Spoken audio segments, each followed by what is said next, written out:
So, good evening, everyone, both here in person in Surrey, England, and also for those of you who are joining us online from different places around Europe for our Dhammakaya Meditation Europe Saturday activity.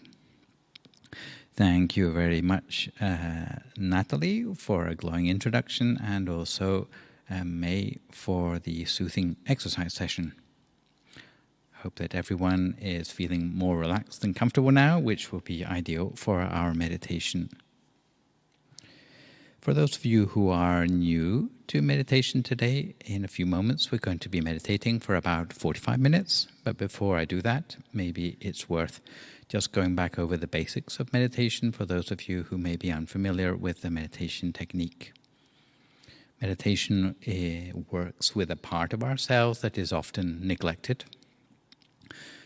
It's often held a ransom by all the busy things happening in our lives to the point that we have very little control over it. And that thing is known as the mind, although possibly a less confusing way of referring to it is our focus of attention or our awareness. It's something which belongs within the space of our body, but for most of the day it is pulled away from us to the things around us by all the things demanding our attention.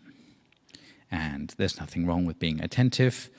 There's nothing wrong with taking notice of what is happening around you. But at the end of the day, often we can feel drained by how much energy it takes out of us to be attentive to things around us all day long. Worse than that, people who have a lot of responsibilities in life are sometimes put in a position where they end up knowing more about the things around them than they know about themselves, simply because their awareness and their attention is constantly stuck on the things around them instead of having any me time for the attention to come back within the space of the body, where it would ideally be settled if body and mind were able to come into some sort of balance. Meditation is a way to restore that sense of balance, and if the awareness or the mind can be relocated from the things around us back within us to the space of the body, then there is a special place inside us where, for as long as the mind is balanced in that place, then it can recharge the energy of the mind. And this place is known as the center of the body. Little spot that you can see flashing there.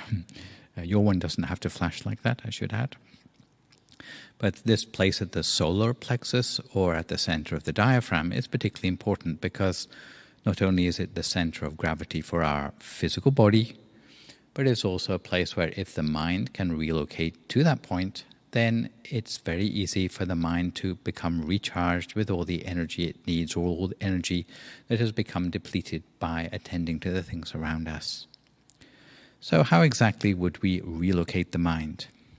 The mind is not obviously something which we can pick up and physically handle in the way we do with normal objects, because normally it's invisible to us.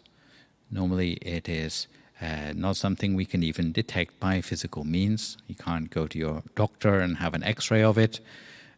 You can't even find it on an MRI scan. So the way to work with the mind is by using something within the mind that we can handle a little bit more easily. And what I'm going to suggest for you to try today is to work with some sort of imagery in the mind, which you conjure up in your imagination as a way to get a handle on your mind.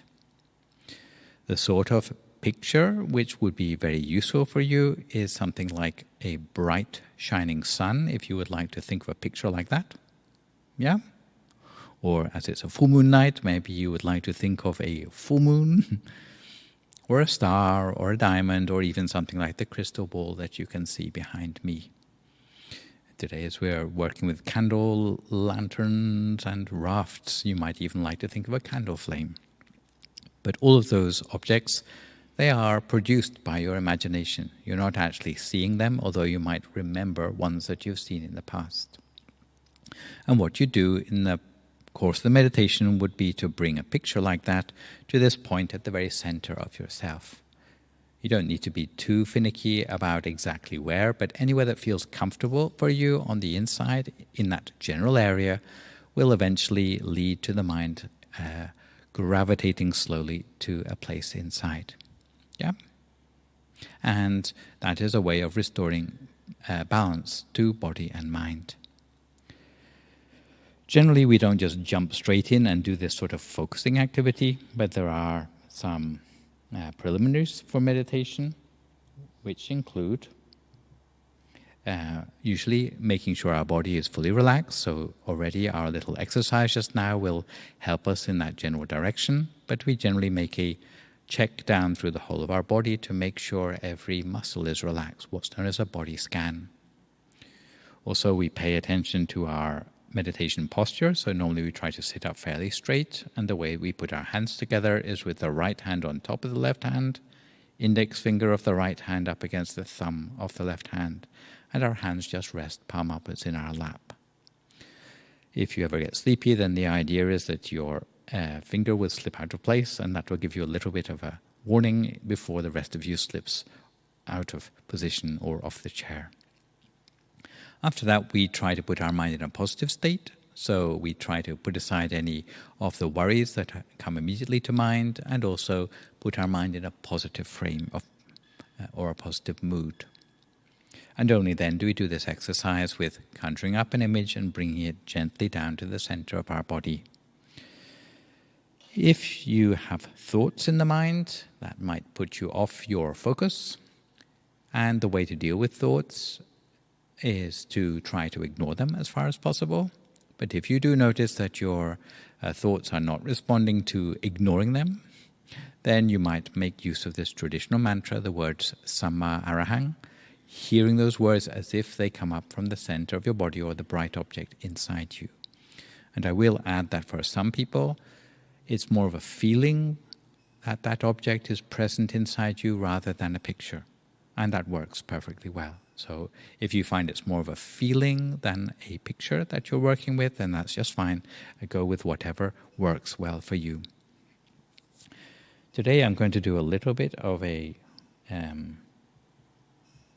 elaborate meditation, and it's called a meditation on the inner elements. And part of the idea of today's meditation is that part of the letting go, which is always useful in life, is letting go of our physical component of our own body. And there's a traditional meditation called meditation on the four elements. And within our own tradition, we have this picture of the four elements actually located around the center of the body, where the center one is actually the center of the body I was talking about just now. And to translate that from Cambodian language into English, you get something like this. The four great elements, air, water, fire, and air. It's said that in their subtle form, they are located around the center of your body, with space at the very center, which is what we're dealing with the center of the body. And then at the very center of that, there is a tiny point of knowing or knowledge. And it's only by letting go of those four outer elements and moving towards firstly the space and then the inner knowledge that we can help the mind to go deeper. So if you're new to meditation today, don't worry if I sort of go into a lot of details and stuff. Try to go with what I just mentioned just now, 5 minutes, relaxing the body, relaxing the mind, bringing the mind to the center, trying to keep that inner object at your center while dispersing the thoughts. But I will go into this slightly more elaborate meditation on the inner elements today as a special innovation for you to learn about letting go of the physical component of our own body. Yes. So far so good. Are you sitting comfortably? So we'll make a start with our meditation today.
We're able to relax ourselves. It's like permitting our whole body to be still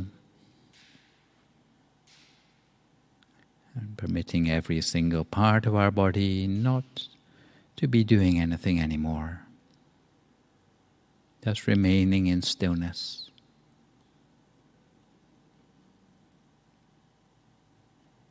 Also, we relax our state of mind, putting aside any worries or concerns, conjuring up a sense of happiness and joy inside us.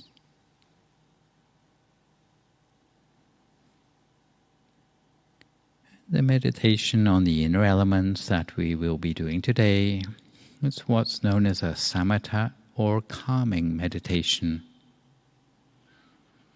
But as it's the very last meditation in the list of the 40 ways of meditating in the Path of Purity Manual of Meditation, it has rather more details to it than some of the other meditation that we might be used to. But it's like a reflection on the assumption that you are your body, or your body is you. And we're going to probe a little at those assumptions and start to see how much of what we take to be us is not in fact who we really are. The object of meditation on the inner elements is to contemplate the elements of earth, water, fire, and wind in the body. To free the mind from attachment to self. Me, myself, mine. In the Buddhist scriptures of the Majjhima Nikaya, whether it be the greater discourse on the elephant's footprint, the greater discourse of advice to Rahula, or the analysis of the elements, it's advocated that we mentally deconstruct the body into the 4 elements as a way to reduce our attachment to the physical aspect of our existence and to understand clearly the fundamental nature of the body without thinking about the differences between individuals.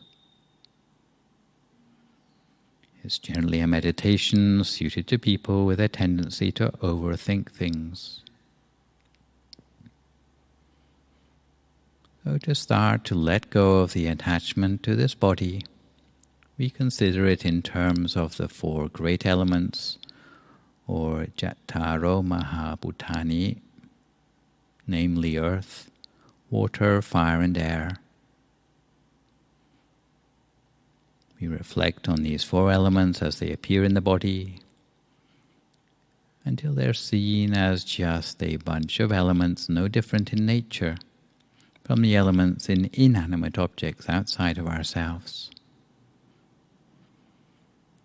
Traditionally, there were 42 signs of the elements in the body, 20 for the earth element, especially Gesa, Loma, Nakadanta, Tacho, of the formulaic meditation given to each new monk on the day of their ordination. We continue with 12 for the water element, 4 for the fire element, and 6 for the air element. But today we'll do it in a more informal manner, just enough to let go of attachment to this body of ours, so that we can meditate more deeply. So we begin by becoming aware of what's known as the earth element internally, the earth element in the body. And what this is everything solid and resistant in the body. So you can start to notice the more immediate sensations of solidity and contact. Noticing things like perhaps the feet in contact with the floor or your seat, your hands resting on your lap, or any other experiences of solid contact. You can feel your tongue in contact with your teeth, generally noticing the solidarity. the solidity of the body. You can notice the muscles all over the body, legs, arms, trunk and neck, all over the face and head. You can notice your teeth, finger and toenails. There are also the organs that you can't sense directly, that are also the earth element, like the brain, the lungs, the heart, the liver and the kidneys. So we just give ourselves a sense that, yes, okay, there's this body here, it's solid. This is what I think of as being me. And then moving on within the earth element, we become aware of the earth element outside of ourselves. In fact, the earth element inside the body is no different in nature from the earth element in inanimate objects outside of ourselves. And all of it is borrowed. You didn't make any of them matter in your body. And furthermore, it's of a nature of suffering, impermanence, and it is not our true self. So as you're aware now of this solid mass, the mass of this body that you take to be me, mine, just observe the body and drop those phrases in that this is not me, this is not mine, I am not this. Next we move on to the water element. The water element is whatever liquid or semi-liquid is inside our body. This is the water element internally. So you can notice some of this directly, the saliva in our mouth, the film of tears covering the surface of our eyes. You might feel moistness where parts of your body are in contact with one another. And you can feel the blood pulsing through your body. There are other forms of liquid in the body that we can't directly sense, but we know they're there. Things like bile, lymph fluid, synovial fluid, digestive juices. You can just be aware that this entire body is saturated in water, maybe 60 to 65% liquid. Even fat, by the way, is considered traditionally being a part of the water element. In fact, the water element inside the body is no different in nature from the water element in inanimate objects outside of ourselves. It's of a nature of suffering, impermanence, and it's not our true self. So we become aware of the nature of the water element inside our body just by dropping in the phrases, this is not me, this is not mine, I am not this. And the next element is the fire element. And the fire element is how the ancients referred to the functioning of the metabolism, life, the activity of living beings. It maintains digestion and movement and everything associated with being alive. Everything associated with being alive. So you can be aware of the warmth in your body. Notice that the body is warm. You may feel some coolness in the air around you, and that's just the feeling of heat escaping from your body. The out-breath is warm compared to the cooler in-breath. And you can notice the heart beating. That's energy. Notice the body moving as you breathe in and you breathe out. You might be aware of the digestive processes, and you can feel the pulse in different parts of the body, perhaps in your hands, in your legs, or in your feet. And there's just that aliveness, the fact that you're sensing energy flowing through sensory nerves, bringing signals to your brain. The brain sending out little signals to motor neurons, to muscles all over your body. And we just have this feeling of aliveness. And this is the fire element internally. And again, if you start to look at it closely, there is no internal versus external fire element. In fact, the fire element inside the body is no different in nature from the fire element in inanimate objects outside of ourselves. It's of the nature of suffering, impermanence. It's not our true self. So we become aware, just being aware of this pulsing, tingling, breathing, energetic body by dropping in the phrases, this is not me, this is not mine, I am not this. Moving on, the next of the inner elements is the air element, which is what it sounds like. It's the gaseous components of the body, breath that dissolves in the bloodstream. You become aware of this body is saturated with dissolved gases, gases filling the lungs and the airways.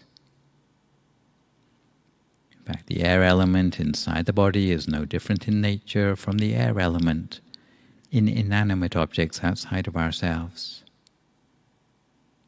It is all of a nature of suffering, impermanence, and it's not our true self. We become aware of the nature of the air element in our body just by dropping in the phrases, this is not me, this is not mine, I am not this.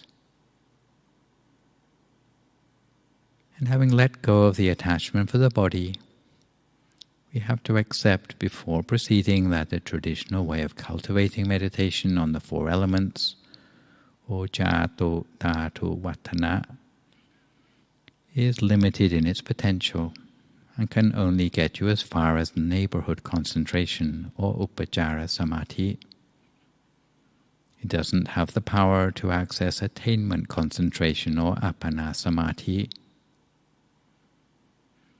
In order to gain access to higher meditational attainments, including attainment of the Dhammakaya, we need to follow the advice of the great abbot of Wat Phak Nam by reflecting on the four elements at the center of the body until the mind comes to a standstill and can attain the sphere of Patamamakha. This development of the elemental meditation requires 6 elements in place of 4. And having reduced attachments to our ego, it can help our mind more easily to make its way towards inner peace. The great abbot of Wat Phak Nam, Phra Mongkol Thepuni, interpreted these 4 great elements as refined elements perceived as elemental spheres within the body.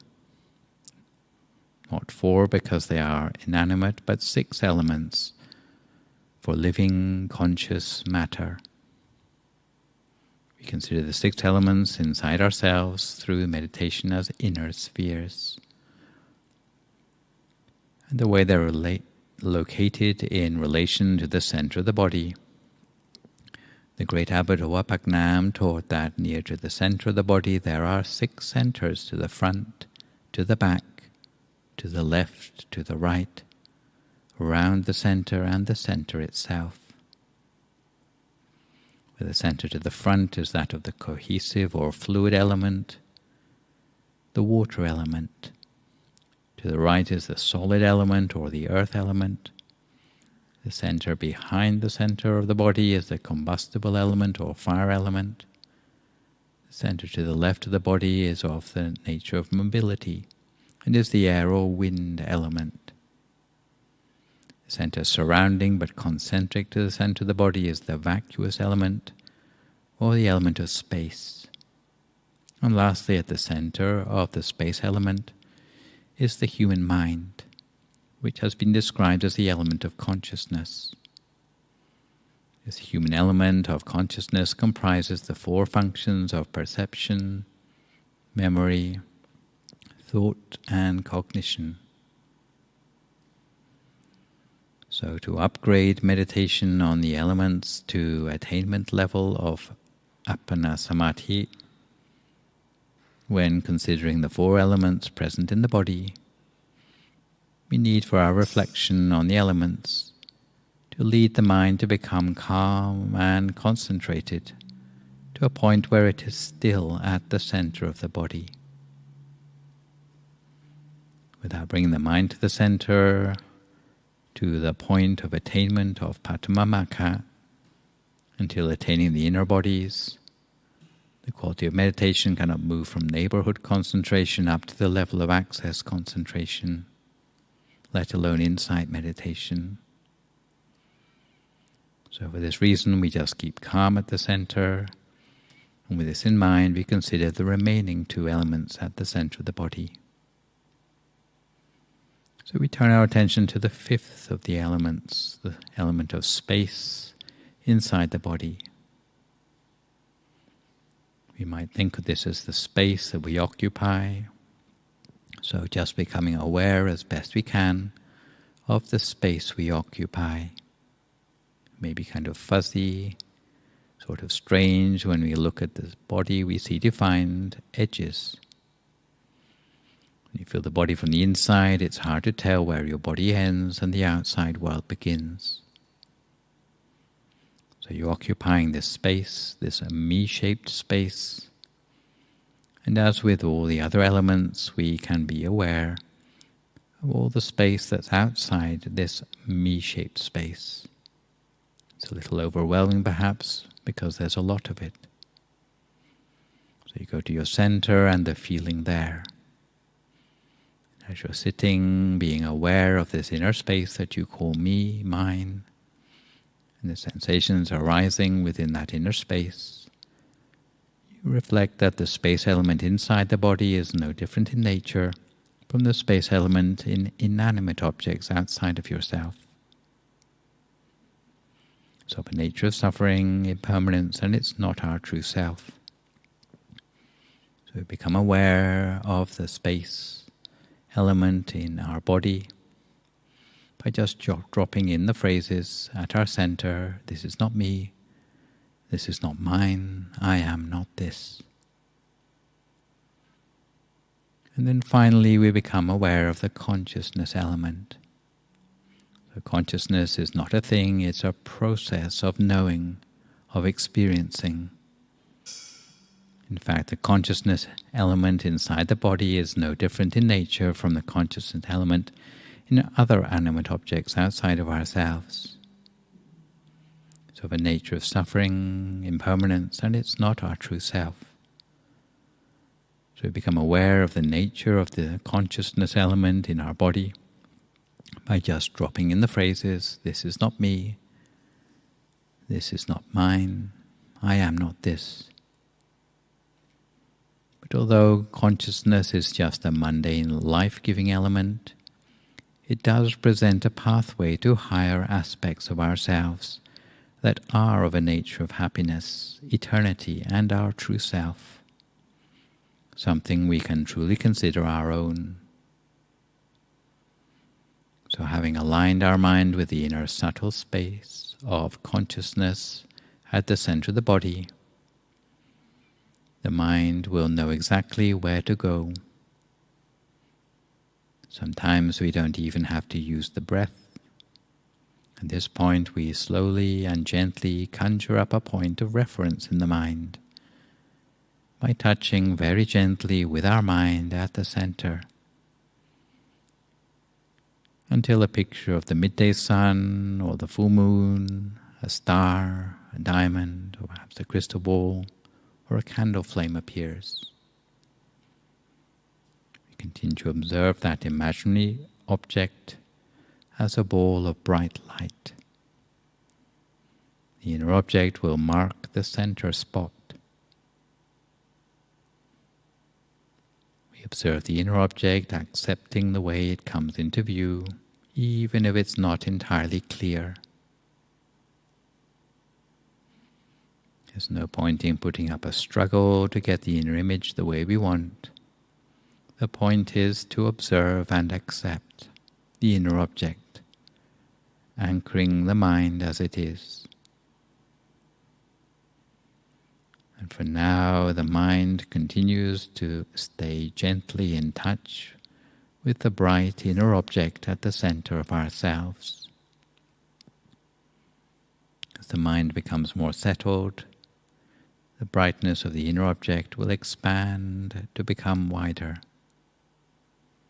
Meanwhile, the mind remains still at the same spot. We continue in this way for a few more moments in silence, little by little, until we come to the appropriate time.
We continue to allow the brightness of our inner object to spread outwards in all directions, spreading above and below, to the front and the back, to the right and the left, purifying and clarifying all the subtle elements in our body and mind.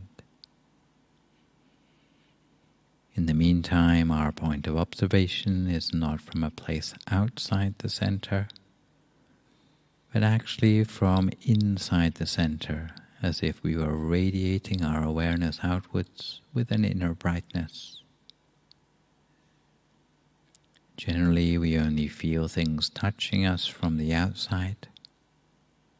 But in our meditation today, we have the novel experience of feeling sensation as if from the inside out.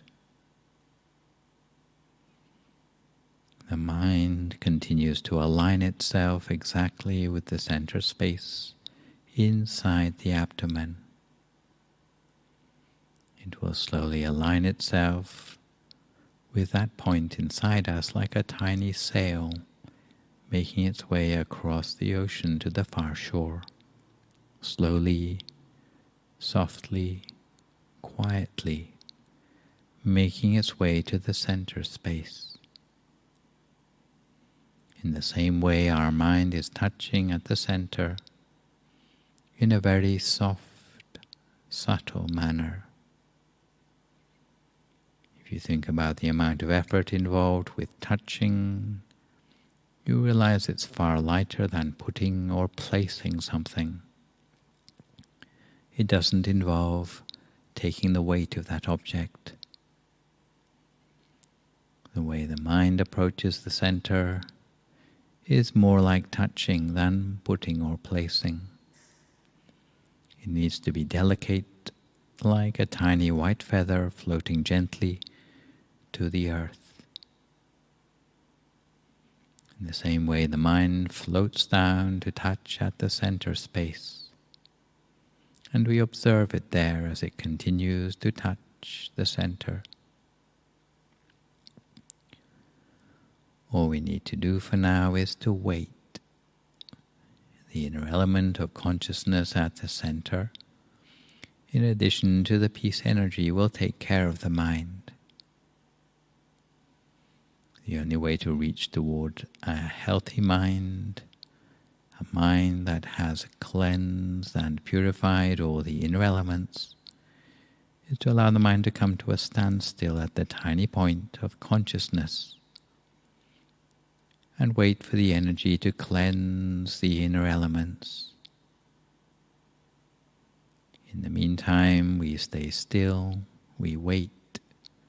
We don't have to do anything. All we do is wait. Since the body is motionless, little by little, we begin to relax. We remain in the moment while the peace energy takes care of our precious mind. No one is in a hurry. We just let the mind slow down in its own time. And while we're waiting, we try to keep it simple. Whatever experience arises, we observe and accept. Observing means we're fully aware of any experience. Accepting means that we don't elaborate on the experience. We accept whatever arises with an uncomplicated mind. This is the secret of waiting, to observe and to accept.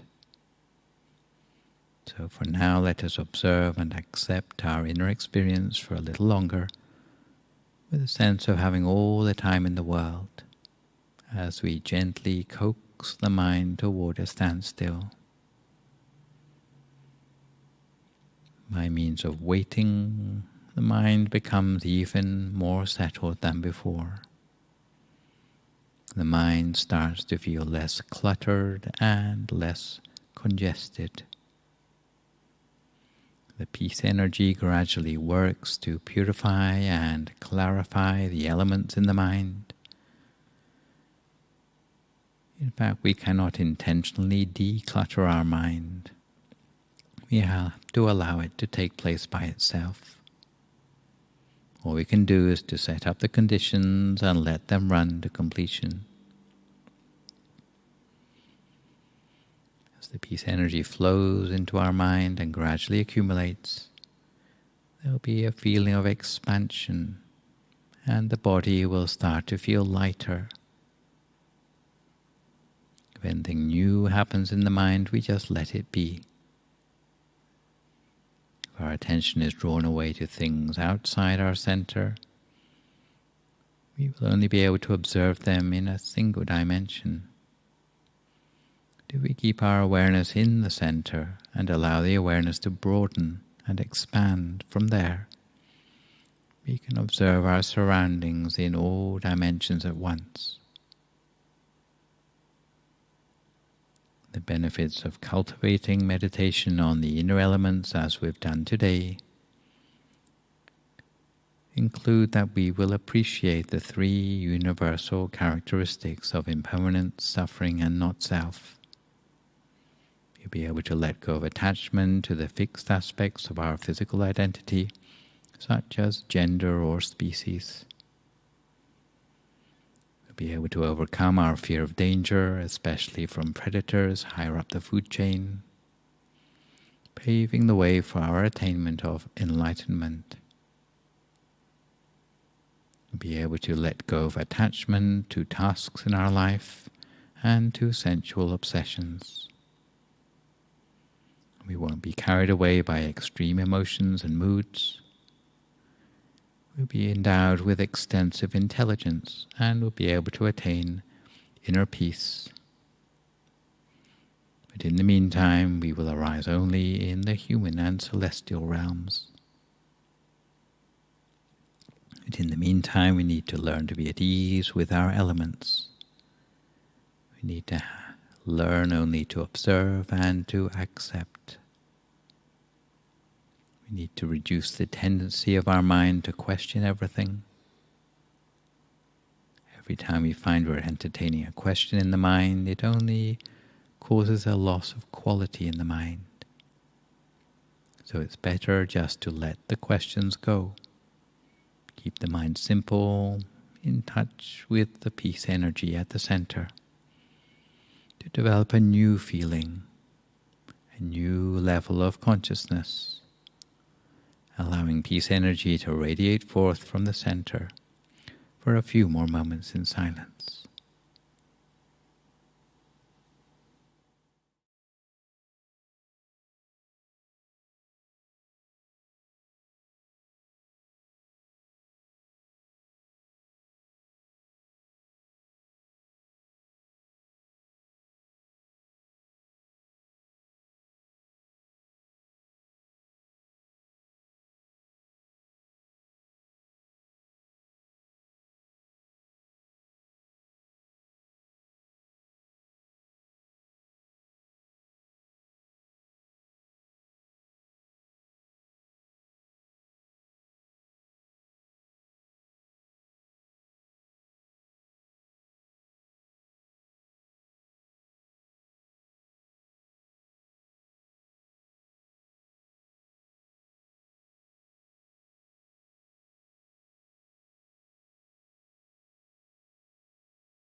Sappa Buddhanupavena, Sappa Dhammanupavena, Sappa Sanghanupavena Sattha Soti Bhavantu Te. So if you'd like to slowly come to the end of your meditation for today, you can gradually open your eyes again. If you feel at all uncomfortable, then slowly try changing to a more comfortable position before gradually finishing your practice.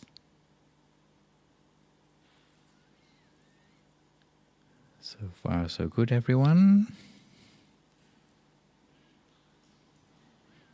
The new people okay with that?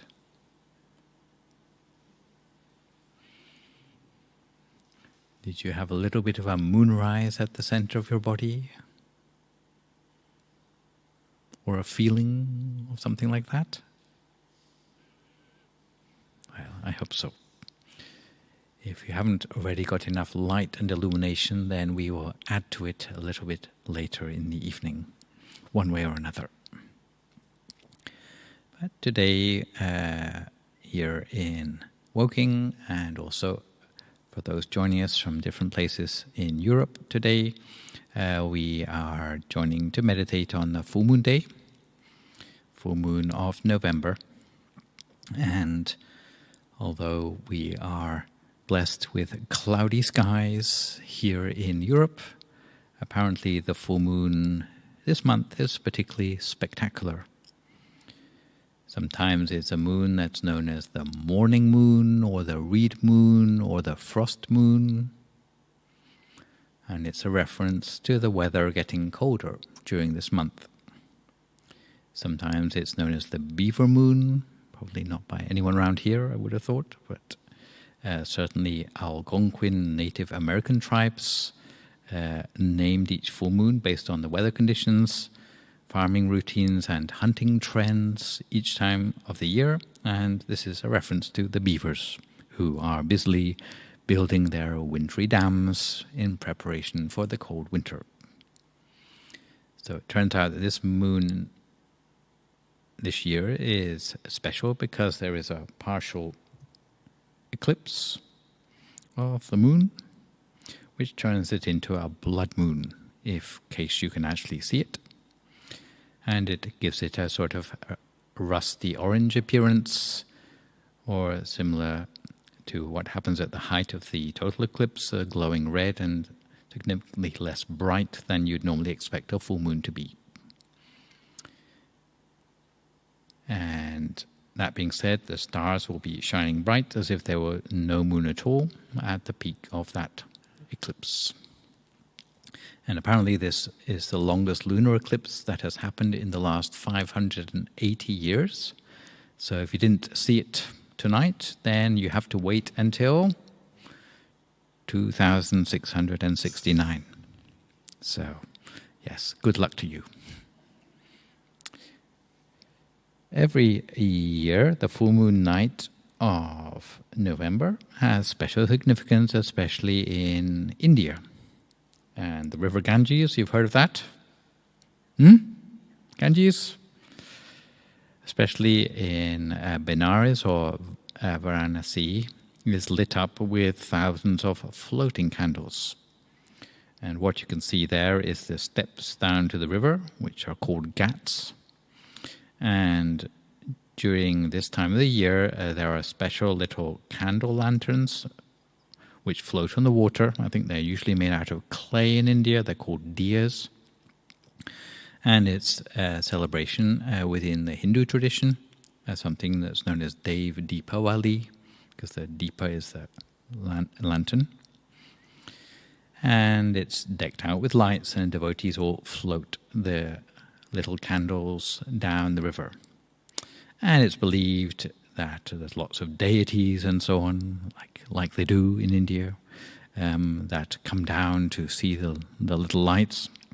But the main thing to do with this whole festival is the respect for the water courses and the water the value of water in the river, because it's a time when the river is at its height. Even in Thailand, then there's usually flooding. This is like part of the seasons. This is why you build your house on stilts, because you've known about climate change for a long time already. But yes, it's a celebration, and you will see this signs very similar in India to what you might find in our tradition, in the Thai tradition, floating of the candle lanterns there. There are certain problems with what happens to all the little rafts afterwards, which concerns people in the modern day and age, of course. But yes, this tradition, sometimes Thai people adopt traditions from different parts of the world, especially if it's nice ones. And I've said in certain other places that sometimes Thai people have any excuse for a festival. Most people have New Year once, but Thais have New Year about 4 times. So they got like a Western New Year, a Chinese New Year, a Thai New Year is in April. And then you can count this as basically Indian New Year. So they have this one too, and it's actually called Loi Krathong. And it's been sort of upgraded slightly to include these sort of very beautiful constructions like candle rafts. Not so much with the little clayware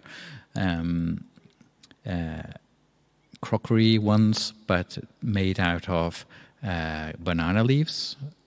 And one of our supporters went to the trouble of basically sewing together banana leaves in order to make these traditional krathong. You can imagine how much patience that takes. Sewing flower petals together, yeah, you need to have quite a delicate hand for that. Unfortunately, our fish may not be too happy with banana leaves and staples and thread and stuff like that. So most of the ones that we're going to use today are the actual slightly more hygienic version, which can be rescued afterwards and don't sink to the bottom. Yes. In Thailand, the festival is particularly celebrated in the north of Thailand, and they have what are known also as sky lanterns. Apart from setting forests on fire and disturbing air traffic control, they're very beautiful. But it's not something we can really do here without probably treading on a lot of toes. But almost like the Chinese lanterns, that they float under their own hot air. So, Loi Krathong Festival, it's the 12th lunar month, if you count it like 28 days. And the tide is high, there's floods. It's also a time where the water is needed for the harvest of rice. And the letting go of the candle lanterns into the sky. Sometimes it's almost like setting free the memory of loved ones. Sometimes it's very moving, seeing those candle flames disappearing into, as far as the eye can see, into the sky. Quite moving.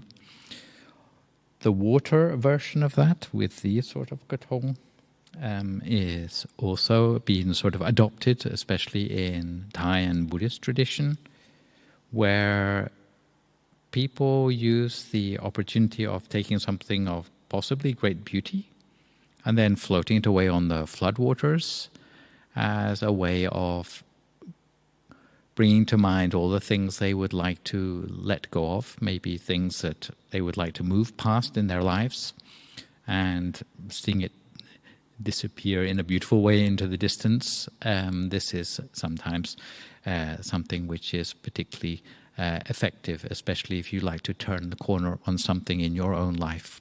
So it's a symbolic letting go. The way these are floated away is something like this. People usually make a wish on all the things that they would like to let go of before they place it gently in the water to float away. Yes. Letting go of things is generally a good thing, but not everything. Some things you should hang on to too, right? So generally the things you would want to let go of are things that are somehow burdening you. So don't just let go of everything. Like, ambitions for good things are good, helpful, inspiring, motivating. All those are still good. But the things which are maybe holding you back, like maybe anger or grief, those would be things to really let go of at this sort of opportunity. As for the idea of respecting the water and the water elements, well, this is so much more relevant today. We are ourselves composed largely of water, as we heard from the meditation on the water element. 60 to 65% of us are water. We were born in water, well, so we conceived in water, came to birth through water.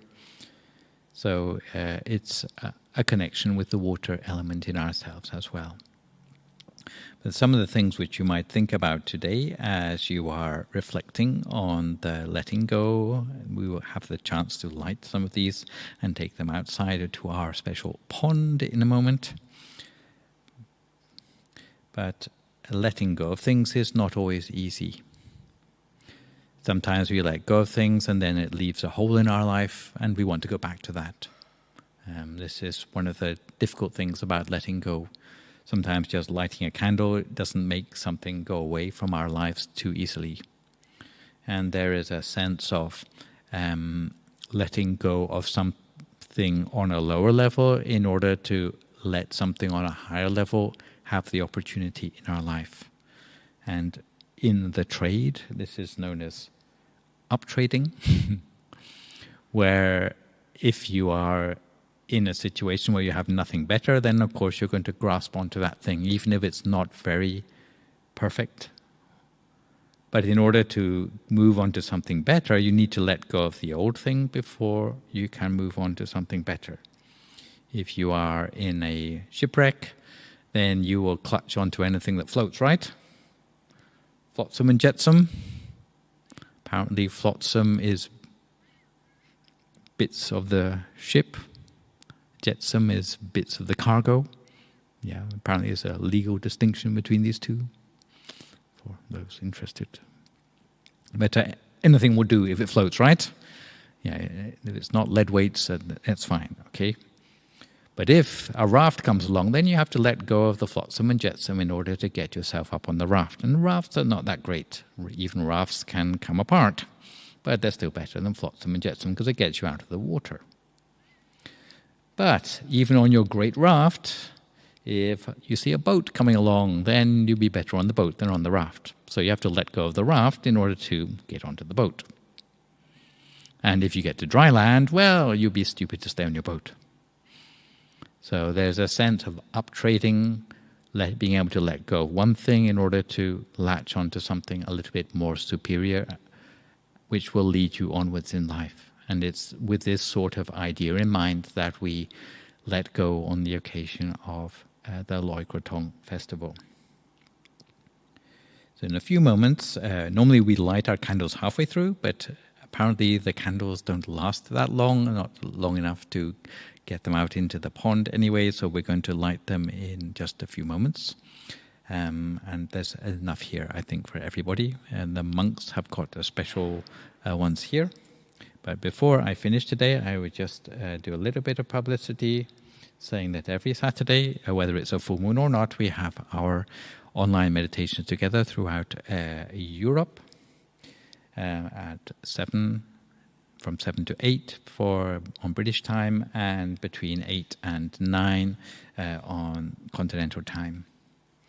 Also, for those of you who like meditation and would like to meditate regularly at home, I can recommend what's known as the MindGem app, which you can download for free. And you can actually get tracks of meditation teaching from various monks who you are probably quite familiar with in English, where you can set it for a 20-minute meditation track, and if you want to meditate for half an hour, then there's a timer which will count out the rest of the time for you to sit in silence. So that's a very useful aid to encourage you to meditate on a daily basis at home with the meditation method which you have practiced today. Our next full moon, which comes in December, will be on the 18th of December, again a Saturday. And so it coincides also with our normal transmission of the DMEU meditation on Zoom. But I think we probably will have something here as well. And the theme is family harmony in the holiday season. And without further ado, I think we come to a time where there's opportunity for any questions, feedback, or comments which anyone would like to share at this time. I'll hand back to Natalie in case you would like to host that. Thank you, Chakalung Bisatu. How's everyone? Very relaxing, isn't it? Yeah. So yeah, anyone would like to ask anything at all? Or bells? Okay. Yeah. Eva. Oh yes, Eva. Yes, Eva.